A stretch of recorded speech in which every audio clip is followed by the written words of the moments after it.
नमस्कार दोस्तों, मैं सुनील अभिनव के ऑनलाइन प्लेटफॉर्म पे आपका एक बार फिर अभिनंदन स्वागत करता हूं।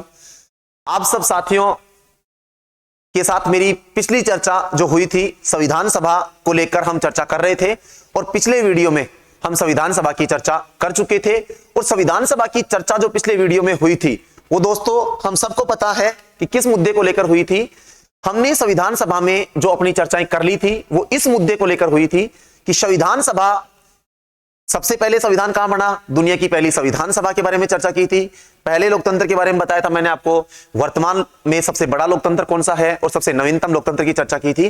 और भारतीय संविधान सभा की यह यात्रा आगे कैसे बढ़ी इसकी चर्चा करते करते हम पहुंच चुके थे साइमन कमीशन और नेहरू रिपोर्ट की चर्चा कर चुके थे। साइमन कमीशन और नेहरू रिपोर्ट के बाद अब मैं आपके सामने जिस मुद्दे को लेकर चर्चा करने जा रहा हूं कि इससे आगे संविधान सभा की बातें भारत में कहां कहां रखी गई, संविधान सभा का प्रस्ताव कांग्रेस पार्टी द्वारा कब रखा गया, किस अधिवेशन में, इस संबंध में चर्चा करने जा रहा हूं। ध्यान दीजिएगा दोस्तों। नेक्स्ट, संविधान सभा की यह यात्रा हमारी कंटिन्यू है और कंटिन्यू रहेगी। देखिए दोस्तों, अगर आपसे क्वेश्चन पुटअप हो व्यक्तिगत रूप से, देखिए दोस्तों ये बहुत अच्छा क्वेश्चन निकलता है यहां से, व्यक्तिगत रूप से संविधान सभा की मांग,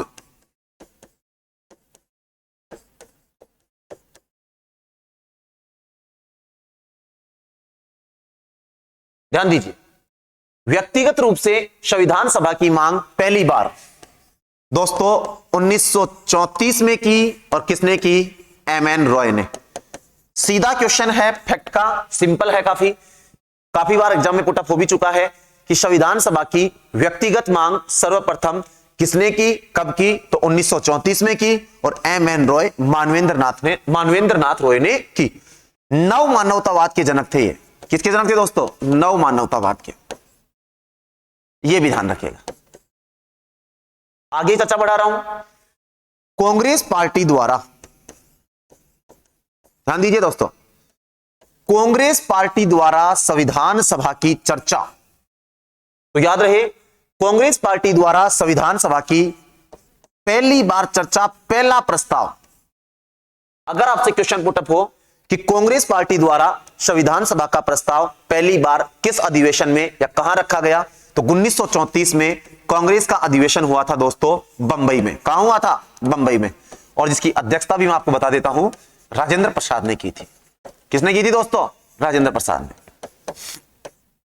कांग्रेस पार्टी द्वारा सबसे पहले संविधान सभा का प्रस्ताव 1934 के बंबई अधिवेशन में रखा गया था, जिसकी अध्यक्षता राजेंद्र प्रसाद ने की थी। यह आपको जरूर ध्यान में होना चाहिए, कई बार यहां से क्वेश्चन बना है। मैं आपको बता दूं साथ साथ, मैंने देखा है कि कई बुक्स में यहां आंसर दे रखा है 1935 कि कांग्रेस पार्टी द्वारा संविधान सभा का प्रस्ताव 1935 के अधिवेशन में रखा गया। आपकी जानकारी के लिए बता दूं दोस्तों, 1935 में कांग्रेस पार्टी का वार्षिक अधिवेशन आयोजित ही नहीं हुआ था।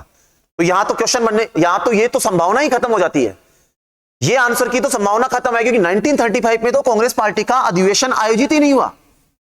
और एक और बता दूं साथ साथ, इसी से जुड़ा हुआ फैक्ट पर्सन, इससे पहले 1930 में भी कांग्रेस पार्टी का वार्षिक अधिवेशन आयोजित नहीं हुआ था। और इसके बाद की बात करें तो 1941 से 1945 तक भी कांग्रेस पार्टी का वार्षिक अधिवेशन आयोजित नहीं हुआ था दोस्तों। ये आप याद रखें जरूर, 1930, 1935 और 41 से 45 कांग्रेस के वार्षिक अधिवेशन आयोजित नहीं हुए थे। और इससे पहले 41 से पहले जो लास्ट अधिवेशन आयोजित हुआ था वो रामगढ़ में आयोजित हुआ था 1940 का, मौलाना अब्दुल कलाम आजाद ने जिसकी अध्यक्षता की थी। यह भी आपको याद रखना है। किसी दिन कोई स्टैटिक की क्लास रखेंगे अपन कांग्रेस के अधिवेशन को लेकर, उसमें मैं इन सब की चर्चा आपके सामने कर लूंगा। अभी मैं टॉपिक को आगे बढ़ा रहा हूं, ध्यान दीजिएगा। नेक्स्ट, अगला क्वेश्चन, 1934 के बाद 1938 में, बहुत अच्छा क्वेश्चन है दोस्तों, ध्यान दीजिएगा। 1938 में पंडित जवाहरलाल नेहरू ने एक बहुत गजब का स्टेटमेंट दे दिया भाई। क्या कहा, पंडित जवाहरलाल नेहरू ने कहा कि भारतीय संविधान सभा, क्या कहा, भारतीय संविधान सभा वयस्क मताधिकार पर चुनी जाएगी भाई। किस आधार पे, वयस्क मताधिकार पे। ये बहुत बड़ी बात पंडित नेहरू ने बोली 1938 में। क्या कहा पंडित जवाहरलाल नेहरू ने? पंडित जवाहरलाल नेहरू ने कहा कि भारतीय संविधान सभा वयस्क मताधिकार पर चुनी जाएगी।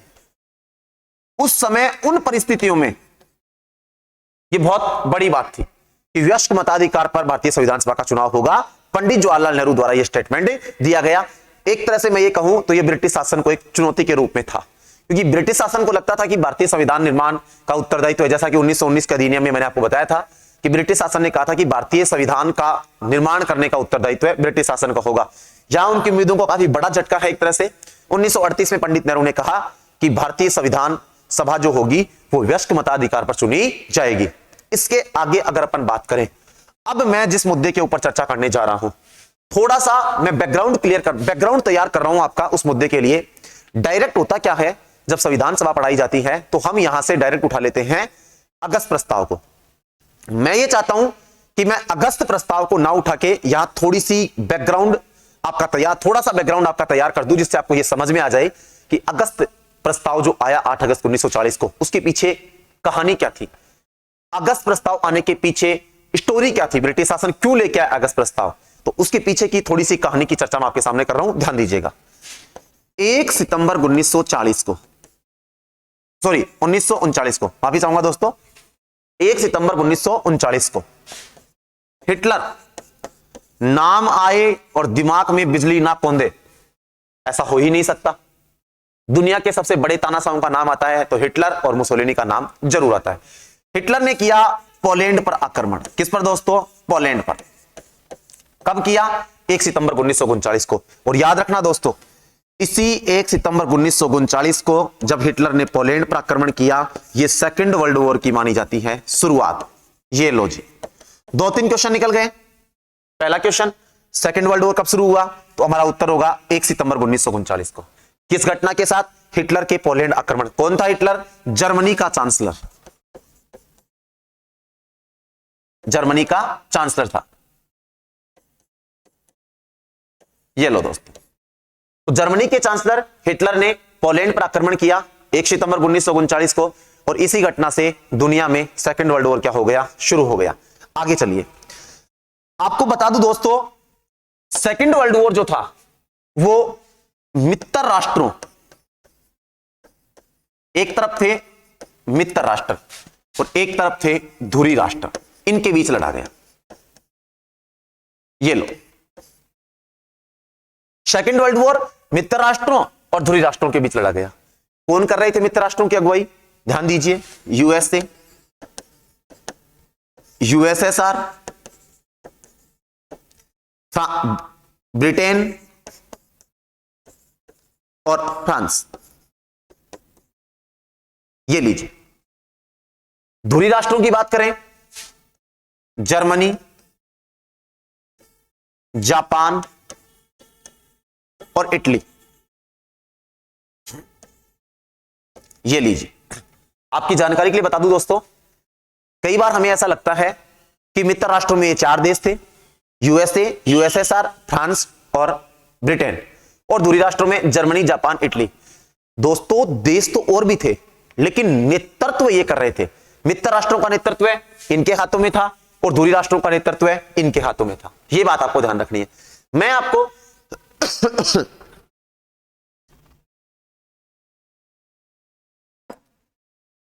लगे हाथ यह भी बताता चलूं, इनके शासक भी एक बार आप देख लीजिए, और ज्यादा भी नहीं तो यूएसए और ब्रिटेन के शासक तो आपको जरूर देख लेने हैं।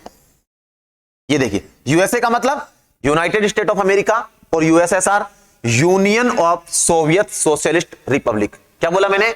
Union of Soviet socialist republic, और USA united state of America. इस बात का भी हमें ध्यान रखना है दोस्तों।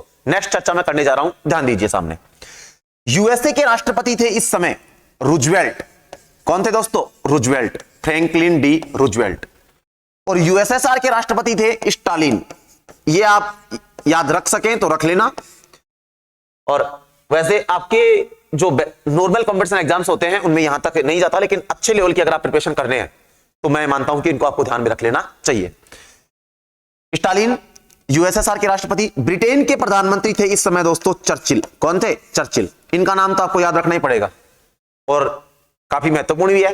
इनके काफी सारे प्रश्न भी संविधान सभा में से निकलेंगे। मैं चर्चा करूंगा जब संविधान सभा की पहली बैठक की, तो इनका बहुत अच्छा फैक्ट निकल के आएगा, वहां चर्चा करेंगे अपन। चलते हैं आगे। फ्रांस, क्लीमेंसु कौन था दोस्तों? क्लीमेंसु, ये फ्रांस के थे राष्ट्रपति। चलते हैं आगे। जर्मनी की बात करें, मैं आपको पहले ही बता चुका हूं, हिटलर। जापान की बात करें, सैन्य शासन था। और बात करें इटली की, मुसोलिनी। ये लो जी, ये शासक थे। सेकेंड वर्ल्ड वॉर मित्र राष्ट्रों के मध्य और धुरी राष्ट्रों के मध्य। बताता चलूं दोस्तों, जब सेकेंड वर्ल्ड वॉर शुरू हुआ, धुरी राष्ट्रों ने मित्र राष्ट्रों पर काफी तेजी से आक्रमण किया, काफी तेजी से तबाही मचाई। और जैसे ही इनका दबदबा बढ़ा तो डर सताने लगा मित्र राष्ट्रों को। किनका? धुरी राष्ट्रों का। जैसे ही यहां दबदबा बढ़ा, यूएसए के राष्ट्रपति फ्रैंकलिन डी रूजवेल्ट ने ब्रिटेन के प्रधानमंत्री चर्चिल पर, किस पर भाई? ब्रिटेन के प्रधानमंत्री चर्चिल पर दबाव बनाया। क्या बनाया? दबाव बनाया। किस बात को लेकर दबाव बनाया? कि आप युद्ध में भारतीयों से क्या प्राप्त करो? सहायता प्राप्त करो। और जैसा कि आपको पता है, भारत ब्रिटेन को सेकेंड वर्ल्ड वॉर में सहायता देने को तैयार नहीं था। और ब्रिटेन हर हाल में भारत से सहायता चाहता था युद्ध में, क्योंकि ब्रिटेन पर दबाव था यूएसए का और यूएसएसआर का, या मैं कहूं रूजवेल्ट और स्टालिन का। तो चर्चिल हर हाल में भारतीयों से सहायता प्राप्त करना चाहते थे, और भारतीय किसी भी हाल में उन्हें सहायता करने को तैयार नहीं थे, या उन्हें सहायता देने को तैयार नहीं थे। चलते हैं आगे। आगे क्या हुआ? जब भारत, अभी चाहूंगा, जब ब्रिटेन पर दबाव बढ़ा, किसका? रूजवेल्ट का और स्टालिन का। तो क्या हुआ दबाव बढ़ने के बाद? ब्रिटेन ने 1940 में, जब भारत के गवर्नर जनरल, मैं बात कर रहा हूं 1940 की, इस समय भारत के गवर्नर जनरल कौन हुआ करते थे दोस्तों? Lord Linlithgow. कौन? Lord Linlithgow. लॉर्ड लिनलिथगो ने 8 अगस्त 1940 को, कब की बात कर रहा हूं दोस्तों? 8 अगस्त 1940 को अगस्त प्रस्ताव की घोषणा कर दी। किसकी घोषणा कर दी? अगस्त प्रस्ताव। यह बात ध्यान रखना, सीधा क्वेश्चन पूछेगा। अगस्त प्रस्ताव की घोषणा कब हुई? 8 अगस्त 1940 को। किसने की? तत्कालीन गवर्नर जनरल लॉर्ड लिनलिथगो ने। क्योंकि सारी कहानी मैं बता चुका हूं आपको पहले ही, दबाव आ रहा था ब्रिटेन पर। किसका? अमेरिका और रूस का, कि आप भारतीयों से सहायता प्राप्त कीजिए। भारतीय सहायता देने को तैयार नहीं थे, इसीलिए कि कैसे ना कैसे भारतीयों को युद्ध में सहायता देने के लिए तैयार किया जाए, तो भारत लाया जा रहा है क्या? अगस्त प्रस्ताव। देखिए दोस्तों आगे।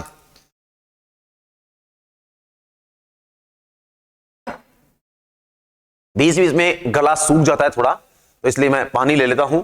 देखिए अगली चीज, अगस्त प्रस्ताव 8 अगस्त 1940। मैं एक बिंदु और बोल रहा हूं दोस्तों, एक होता है अगस्त प्रस्ताव, एक है अगस्त घोषणा। अगस्त प्रस्ताव, अगस्त घोषणा एक नहीं है, ध्यान रखना। अगस्त घोषणा 1917 में आएगी। अगस्त घोषणा क्या थी? 1919 के अधिनियम की जो घोषणा हुई थी 17 में, उसे बोलते हैं अगस्त घोषणा। यह है अगस्त प्रस्ताव, ध्यान में रखना। वैसे इतना डीप आपके जाएगा नहीं, फिर भी अच्छी तैयारी अगर आप करने चाहते हैं आगे जाकर के, तो ये चीजें आपके, जो छोटी छोटी चीजें हैं, जो महीन महीन सी बातें हैं, ये आपके काफी काम में आएंगी। आगे बात करते हैं। 8 अगस्त 1940 को आ गया अगस्त प्रस्ताव। क्या था इस अगस्त प्रस्ताव में? अब मैं चर्चा करना चाहता हूं आपके सामने अगस्त प्रस्ताव की। मैंने सारी पृष्ठभूमि आपके सामने तैयार कर दी है कि अगस्त प्रस्ताव आने के पीछे स्टोरी क्या थी। बात करते हैं दोस्तों आगे, नेक्स्ट पेज पे चलिए। मैं बात करना चाह रहा हूं किसकी दोस्तों? अगस्त प्रस्ताव। तारीख मैं आपको बता चुका हूं 8 अगस्त 1940, और किसके द्वारा घोषणा? लॉर्ड लिनलिथगो, 8 अगस्त को। अगस्त प्रस्ताव का ध्यान रखना। अगस्त प्रस्ताव में क्या क्या बिंदु थे? एक एक बिंदु आपके सामने रख रहा हूं। पहला, भारत के लिए संविधान सभा, भारतीयों के लिए संविधान सभा का गठन किया जाएगा। ये लो साहब, ब्रिटिश शासन ने घोषणा कर दी है अगस्त प्रस्ताव में कि भारत के लिए संविधान सभा का क्या किया जाएगा? गठन किया जाएगा। लेकिन कब किया जाएगा, कैसे किया जाएगा, कुछ नहीं कहा। बस इतना कहा कि भारत के लिए संविधान सभा का गठन किया जाएगा, जिससे कि भारतीयों को इस बात के लिए तैयार किया जा सके कि हम आपके लिए संविधान सभा का गठन करेंगे, लेकिन आप हमें क्या दीजिए? युद्ध में सहायता दीजिए। चलिए दूसरा बिंदु, नेक्स्ट बिंदु लेके आ रहा हूं। देखिए दूसरा बिंदु क्या है, भारत को डोमिनियन स्टेटस का दर्जा दिया जाएगा। ये एक बहुत अच्छा बिंदु है और यहां से अच्छा क्वेश्चन निकलेगा। देखिए दोस्तों, भारत को किसका दर्जा देंगे, डोमिनियन स्टेटस। पिछली ही क्लास में मैंने आपके सामने खुल के चर्चा की थी, क्या होता है डोमिनियन स्टेटस, हिंदी में बोलते हैं अधिराज। पूरी चर्चा मैंने कर ली थी, रिपीट करना मैं आवश्यक नहीं समझता, एक बार मैंने बता दिया। पिछली क्लास आप जरूर देखिए, क्योंकि अगर आप पिछली क्लास नहीं देखेंगे तो ये क्लास आपके समझ में नहीं आएगी। एक सीक्वेंस है और सीक्वेंस में आप पढ़ेंगे तभी आपको राज व्यवस्था समझ में आएगी। देखो दोस्तों, राज व्यवस्था, भारत का संविधान अगर आप पढ़ना चाहते हैं तो आपको सीक्वेंस में पढ़ना पड़ेगा चीजों को। अगर आप पहली क्लास नहीं देखेंगे तो दूसरी क्लास आपके समझ में नहीं आएगी, और अगर आप सीक्वेंस में क्लासों को देखते हैं तो एक एक बिंदु आपके क्लियर होता जाएगा। चलिए आगे, डोमिनियन स्टेटस का दर्जा दिया जाएगा बोले भारत को, यह घोषणा थी अगस्त प्रस्ताव में। एक घोषणा अगस्त प्रस्ताव का एक बिंदु यह भी था। आगे चलिए, और क्या क्या कहा। तीसरा बिंदु, एक युद्ध सलाहकारी परिषद का गठन किया जाएगा। किसका, युद्ध सलाहकारी परिषद।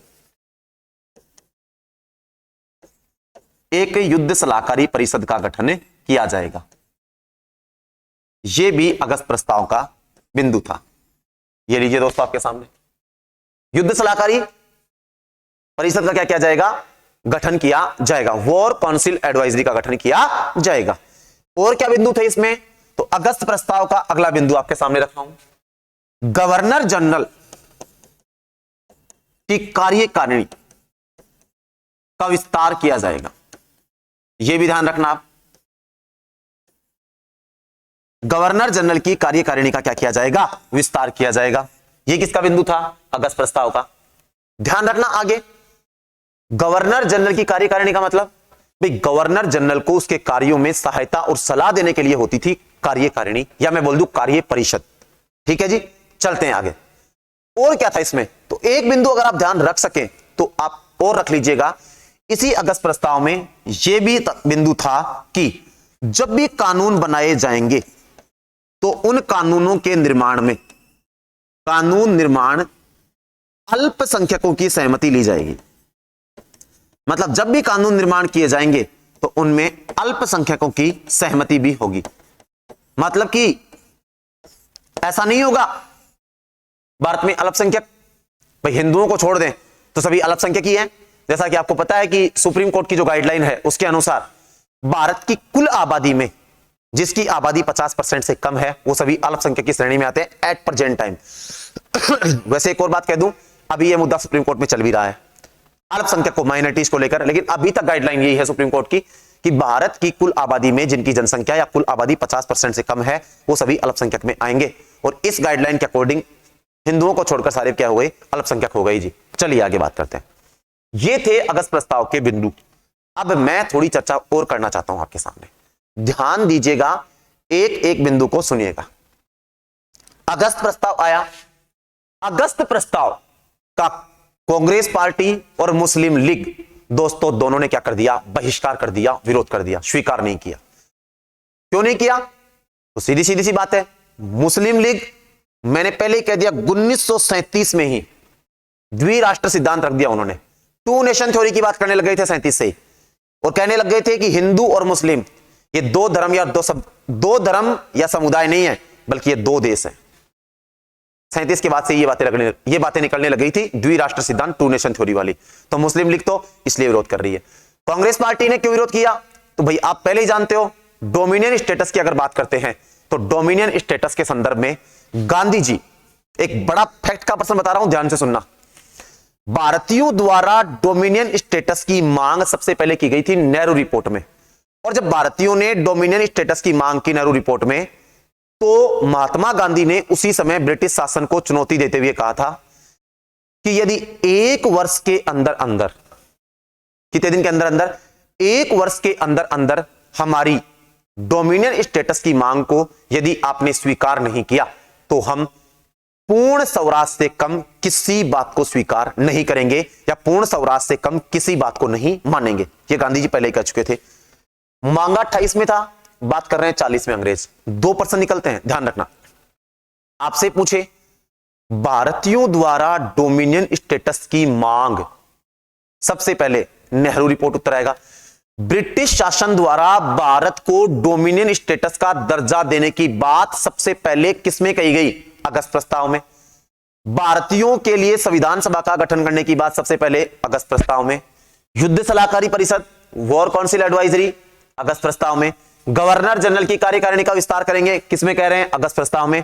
और बोले जब भी कानून निर्माण करेंगे तो उन कानून निर्माण में अल्पसंख्यकों की क्या होगी? सहमति होगी। ये सारे बिंदु किसके थे दोस्तों? अगस्त प्रस्ताव के। ये भी आपको याद रखना है। नेक्स्ट मैं चर्चा करना जा रहा हूं आगे। मैंने कह दिया आपको अगस्त प्रस्ताव का क्या किया है, भारतीयों ने विरोध कर दिया, कांग्रेस पार्टी ने भी और मुस्लिम लीग ने भी। अब बात करते हैं आगे। जब अगस्त प्रस्ताव पर सहमति नहीं बनी, अब ब्रिटिश शासन और दबाव में, गहरे दबाव में, एक बार फिर से दबाव आ रहा है अमेरिका और रूस का, या मैं कहूं रूजवेल्ट और स्टालिन का। किस पर? ब्रिटेन के प्रधानमंत्री चर्चिल पर, कि भारत युद्ध में सहायता करने को तैयार नहीं है ब्रिटेन को, और लगातार अमेरिका और रूस चर्चिल पर दबाव बना रहे हैं कि वह अपने उपनिवेशों से युद्ध में क्या प्राप्त करे? सहायता प्राप्त करे। गहरे दबाव में है ब्रिटेन। इसी दबाव के बीच मैं आपको बताऊं, एक डर और सता रहा था ब्रिटिश शासन को। और वो डर क्या सता रहा था? एक तो ब्रिटेन की युद्ध में स्थिति खराब होती जा रही थी, धीरे धीरे जर्जर स्थिति हो रही थी, इस चीज का डर। दूसरा डर, उधर दूसरी तरफ जापान दक्षिणी पूर्वी एशिया और पूर्वी एशिया में क्या कर रहा था? म्यांमार, फिलीपींस, मलई आदि क्षेत्रों पर अटैक कर चुका था, आदि पर हमला कर चुका था। यह डर अलग से सता रहा है ब्रिटिश शासन को कि अब कहीं वो भारत पर अटैक ना कर दे जापान। और यह डर भारतीयों को भी था इनडायरेक्ट रूप से कि कहीं जापान भारत पर आक्रमण ना कर दे। तो ब्रिटिश शासन को बहुत डर सता रहा था कि कहीं उसके उपनिवेश उसके हाथों से निकल न जाए। और जैसा कि जापान बड़ी तेजी से आक्रमण कर रहा था दक्षिणी पूर्वी एशिया और पूर्वी एशिया में, मैंने बताया आपको, मलई, फिलीपींस, म्यांमार, इन सब के ऊपर। अब मैं चर्चा करूं आगे थोड़ी सी, ध्यान से सुनना। इस दबाव के बीच ब्रिटिश शासन द्वारा क्रिप्स मिशन की घोषणा की जाती है। किसकी घोषणा की जाती है? क्रिप्स मिशन, कि जैसे तैसे ब्रिटेन हर हाल में भारतीयों से युद्ध में क्या चाहता है? सहायता। एनी हाउ ब्रिटेन को चाहिए सहायता, चाहिए भारत से, या उपनिवेश, जो भी उपनिवेश थे ब्रिटेन के, उनसे सहायता चाहिए, और भारत तैयार नहीं है। हर हाल में ब्रिटेन चाहता था सहायता दे। इसी बीच सहायता लेने के लिए एक नया पासा फेंका गया ब्रिटिश शासन द्वारा, और वो नया पासा क्या था? Cripps mission.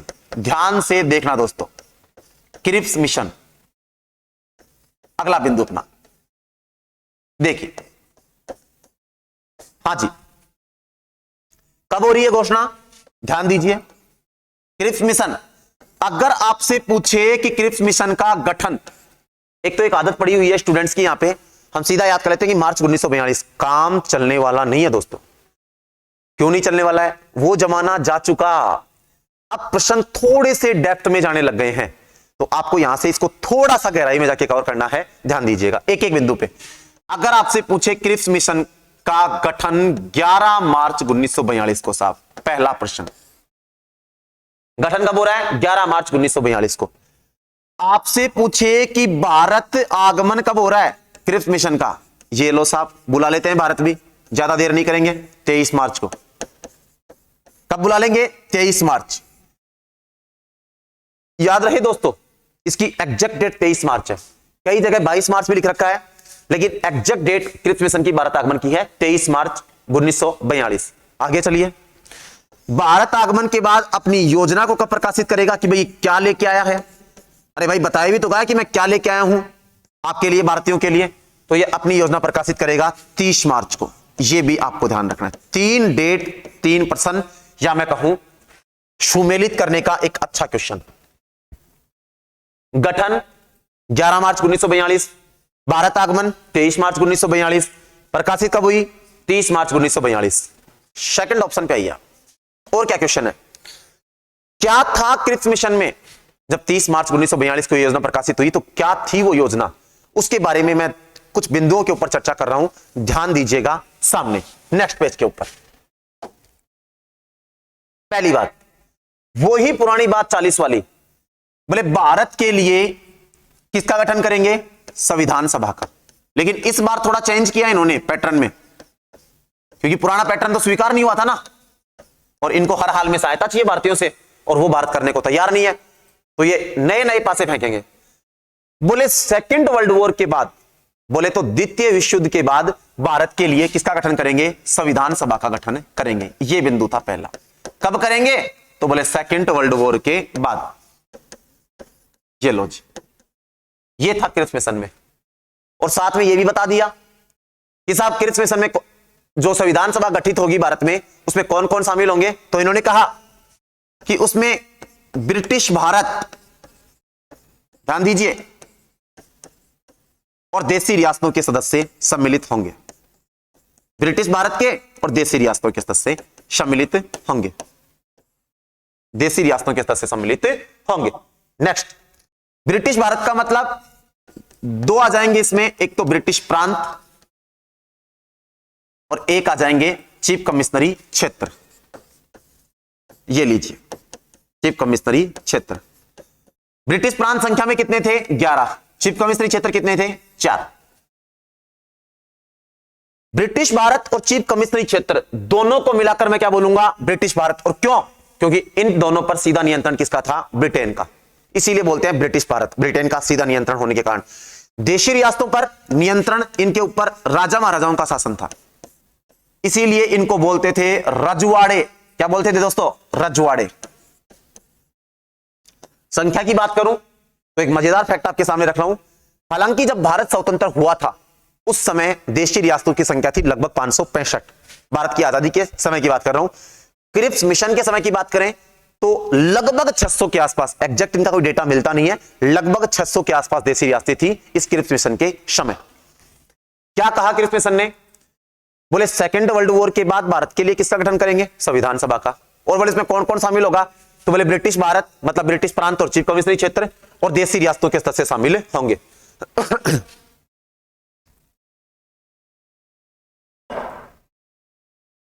जानकारी के लिए बताता चलूं दोस्तों, जैसे आज भारत बटा हुआ है राज्य और केंद्र शासित प्रदेशों में, उसी प्रकार भारत में उस समय हुआ करते थे ब्रिटिश प्रांत, चीफ कमिश्नरी क्षेत्र और देशी रियासतें। ये आपको ध्यान में रखना है, कंफ्यूज नहीं होना कि ये क्या है।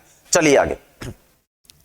चीफ कमिश्नरी क्षेत्रों की बात करूं तो ये संख्या में 4 थे। कितने थे? 4। 4 कौन कौन से? एक सीधी सी ट्रिक बोल रहा हूं डायरेक्ट, ABCD। ये लो साहब, ये 4 चीफ कमिश्नरी क्षेत्र हो गए आपके। बोले साहब ABCD कैसे? तो देख लो जी, ए से आपका अजमेर मेरवाड़ा, बी से आपका बलूचिस्तान, ये लो साहब, सी से आपका कुर्ग, और डी से आपकी दिल्ली। ये बहुत आसानी से आप याद कर सकते हैं कि 4 चीफ कमिश्नरी क्षेत्र, अजमेर मेरवाड़ा, बलूचिस्तान, कुर्ग और दिल्ली। कहेंगे साहब आज कहां है? अजमेर मेरवाड़ा आज का अपना अजमेर, बलूचिस्तान पाकिस्तान में, कुर्ग कर्नाटका में है वर्तमान में, और दिल्ली आज की अपनी दिल्ली। चलते हैं आगे। देशी रियासतें, इसी के साथ साथ क्रिप्स मिशन में यह भी कहा गया था कि यदि इनमें से ब्रिटिश भारत और देशी रियासतों में से कोई क्षेत्र स्वयं को स्वतंत्र अस्तित्व रखना चाहे, मतलब वो चाहे कि मैं तो संविधान सभा में शामिल नहीं होऊंगा, तो बोले वो अपना स्वतंत्र अस्तित्व बनाकर रख सकता है। ये फैक्ट भी ध्यान में रखना कि वो अपना स्वतंत्र अस्तित्व बनाकर रख सकता है। ये भी कहा गया ब्रिटिश शासन द्वारा क्रिप्स मिशन में। एक हिंट डाल दिया दिमाग में कि आप चाहो तो अकेले भी रह सकते हो, अलग से स्वतंत्र रह सकते हो। और जैसा कि आप जानते हो दोस्तों, विशेषकर देशी रियासतें, क्योंकि देशी रियासतों में किसका शासन था? राजा महाराजाओं का। तो राजा महाराजाओं को तो ये हिंट की आवश्यकता थी। राजा महाराजा कभी आसानी से सहमत नहीं होंगे संविधान सभा में सम्मिलित होने के लिए। क्यों? राजा महाराजा एक आलीशान जिंदगी जीने के शौकीन थे, और वो संविधान सभा में शामिल होकर फिर भारत में शामिल होंगे तो उन्हें एक आम आदमी की जिंदगी जीनी पड़ेगी। तो वो प्रत्येक देशी रियासत, लगभग मैं कहूं तो सभी देशी रियासतें ये चाहती थी कि वो अपना स्वतंत्र अस्तित्व बनाकर रखें। हालांकि आगे सरदार वल्लभ भाई पटेल जी को इसका श्रेय दिया जाता है, और वाकई में काबिले तारीफ काम, या मैं कहूं कि एकमात्र व्यक्ति जो ये काम कर सकते थे, सरदार पटेल साहब ने देशी रियासतों का भारत में क्या किया? एकीकरण किया। और आप जानते हो दोस्तों, 31 अक्टूबर को इसीलिए भारत एकता दिवस मनाता है सरदार वल्लभ भाई पटेल की जयंती के दिन। एक और चीज याद रखना, 31 अक्टूबर को सरदार वल्लभ भाई पटेल जी की तो जयंती है और 31 अक्टूबर को ही भारत के एक बहुत बड़े leader the iron lady Indira Gandhi को खोया था भारत ने। 31 अक्टूबर 1984 को इनकी हत्या कर दी गई थी। तो एक तो बड़ी हस्ती की जयंती है और एक बड़ी हस्ती the iron lady Indira Gandhi ji की पुण्यतिथि है 31 अक्टूबर को, यह भी आपको ध्यान में रखना है। और 31 अक्टूबर को भारत में मनाया जाता है एकता दिवस, यूनिटी डे। चलते हैं आगे। और यूनिटी डे क्यों? तो देश की रियासतों का विलय करने में एक बहुत बड़ी भूमिका निभाई थी सरदार वल्लभ भाई पटेल ने, इसीलिए बोलते हैं एकता दिवस मनाते हैं। चलते हैं आगे, अपन आगे की बातें करते हैं। क्रिप्स मिशन में और क्या था, मैं एक एक बिंदु को खोल खोल के रख रहा हूं आपके सामने, जिससे कि आपके दिमाग में कॉन्सेप्ट बहुत अच्छे से सेट हो जाए। आपका जो ये बेसिक है, आपका जो ये फाउंडेशन है, जो बहुत मजबूत तैयार हो जाए। इसीलिए मैं एक एक बिंदु को बड़ी आसानी के साथ सिंपल से लहजे में, सिंपल से शब्दों में और एक एक करके अलग अलग करके आपके सामने रख रहा हूं, खोल खोल के बिंदुओं को आपके सामने रख रहा हूं, जिससे आपके दिमाग में कोई भी चीज ऐसी न रह जाए जो क्लियर न हो। आगे चल रहे हैं, अपन बात करते हैं। इसी क्रिप्स मिशन में क्या कहा कि सेकेंड वर्ल्ड वॉर के बाद ही, आफ्टर सेकेंड वर्ल्ड वॉर क्या करेंगे, बोले भारत को डोमिनियन स्टेटस का दर्जा देंगे। बोले ये लो साहब, एक और नया पासा ब्रिटिश शासन का, भारत को किसका दर्जा देंगे, तो बोले डोमिनियन स्टेटस का दर्जा देंगे साहब। और कब देंगे, तो बोले सेकेंड वर्ल्ड वॉर के बाद देंगे। मतलब ब्रिटेन कोई कोर कसर नहीं छोड़ना चाह रहा था कि कैसे तैसे एनी हाउ ब्रिटेन भारत को सहायता दे युद्ध में, इसीलिए सारे पासे फेंके जा रहे थे। और जैसा कि आपको पता है कि ये दोनों ही मांग भारत पहले ही खारिज कर चुका था। कहां, अगस्त प्रस्ताव में। और इस बार क्रिप्स मिशन की बड़े कड़े शब्दों में निंदा और आलोचना की थी कई भारतीय नेताओं के द्वारा। ध्यान से सुनना, कई भारतीय नेताओं ने कड़ी आलोचना की इनकी, जिस क्रम में मैं आपको एक दो आलोचना बता भी देता हूं। देखिए अगले पेज पे, महात्मा गांधी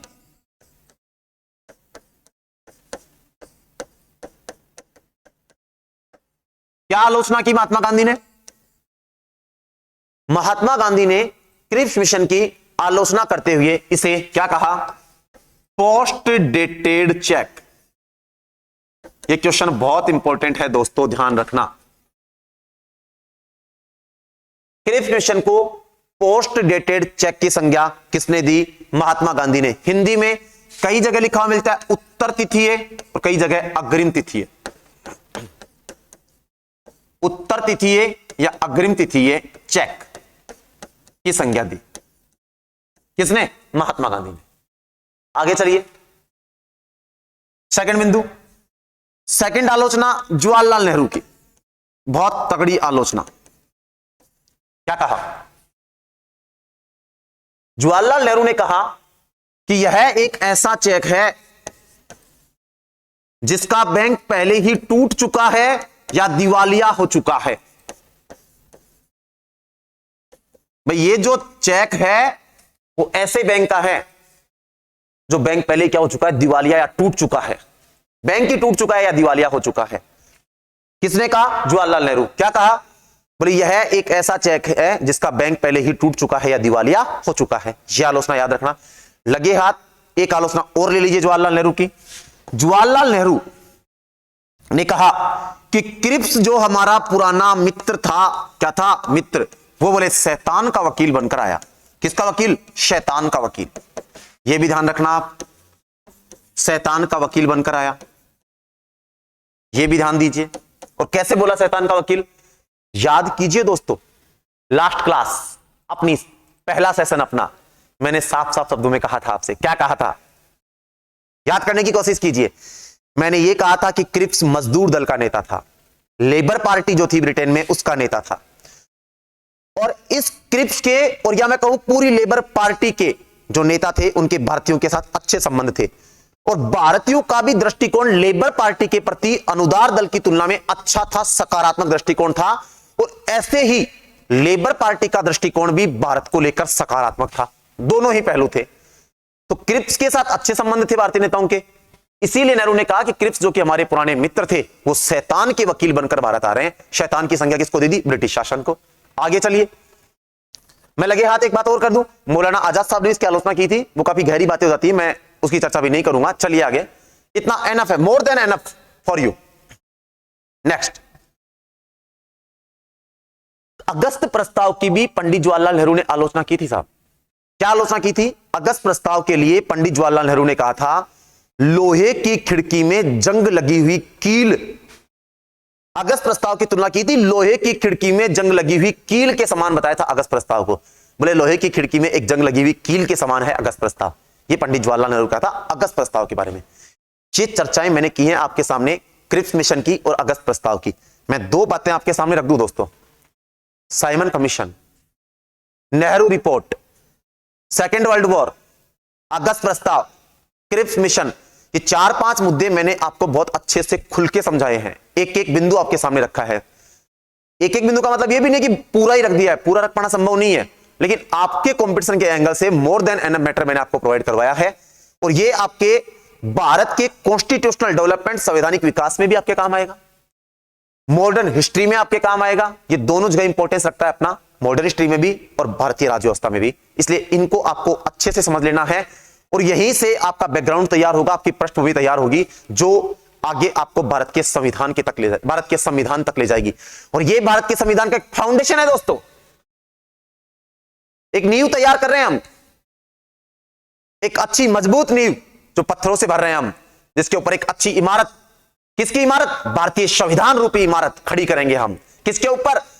पत्थरों से जो ये नींव हम भर रहे हैं, इसी के ऊपर भारतीय संविधान रूपी एक खूबसूरत भवन हम खड़ा करेंगे। और दोस्तों, भारत का संविधान का नाम आए और दिमाग और दिल दोनों में खुशी की लहर ना दौड़े, ऐसा हो ही नहीं सकता। दुनिया का सबसे खूबसूरत संविधान, भारत का संविधान।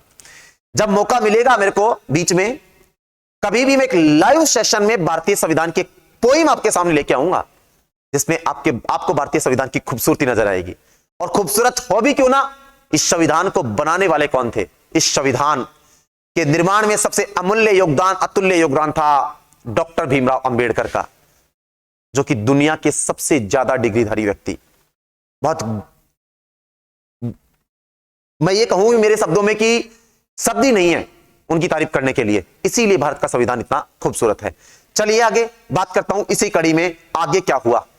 अगस्त प्रस्ताव के बाद क्रिप्स मिशन का भी भारत ने क्या कर दिया? विरोध कर दिया कि हम इसे भी स्वीकार नहीं करते।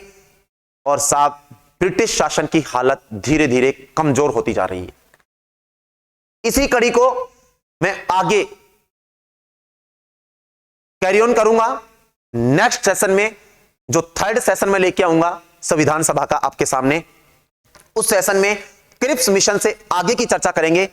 आज हमने चर्चा की है 1934 की दो बातें की, कांग्रेस की बात की, एम एन रॉय साहब की चर्चा की, 38 में पंडित जवाहरलाल नेहरू के स्टेटमेंट की चर्चा की, और अगस्त प्रस्ताव की चर्चा की, और क्रिप्स मिशन की चर्चा की। इस चर्चा को मैं आज, इस सेकंड एपिसोड को मैं यही विराम दे रहा हूं, इसी आशा और उम्मीद के साथ कि थर्ड सेशन में एक बार फिर कल हम वापस मिलेंगे, जिसमें हम इस चर्चा को आगे बढ़ाएंगे और भारतीय संविधान निर्माण की इस प्रक्रिया को आगे लेकर के जाएंगे। धन्यवाद दोस्तों, जुड़े रहिएगा, लगे रहिएगा अपने सपनों को उड़ान देने के लिए, अपने सपनों को साकार करने के लिए। और ना केवल अपने लिए अपने सपनों को साकार करना है, अपने सपनों को साकार हमें अपने उन मां बाप के लिए करना है जो हमारे लिए दिन रात लगे रहते हैं मेहनत करने में और कोई कसर नहीं छोड़ते। तो हमें भी कोई कसर नहीं छोड़नी है अपनी स्टडी में, हार्डवर्क में। धन्यवाद दोस्तों, मीट यू अगेन।